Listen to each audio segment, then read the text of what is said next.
আর প্রচুর পরিমাণে vitamin A আছে এমন খাবার খেতে হবে। আর যেটা করতে হবে, সকালবেলা ঘুম থেকে উঠে যদি একটু ত্রাটাক প্র্যাকটিস করা যায়, ত্রাটাক প্র্যাকটিস করলেও কিন্তু দৃষ্টিশক্তি ভালো রাখা যাবে। কিভাবে?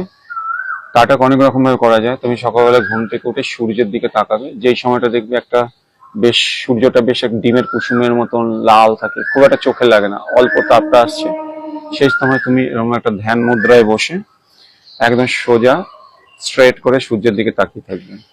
যদি কেউ ধ্যান মুদ্রা মানে কোনো ধ্যানাসনে না বসতে পারো, তাহলে চেয়ারে বসেও সূর্যের দিকে তাকিয়ে করতে পারো।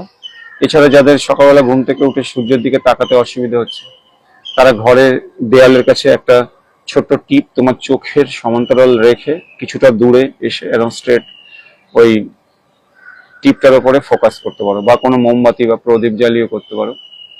ঠিক আছে? এইভাবে কিন্তু টাটাক অভ্যাস করা যেতে পারে। টাটাক করলেও দৃষ্টিশক্তি অনেক ভালো হয়।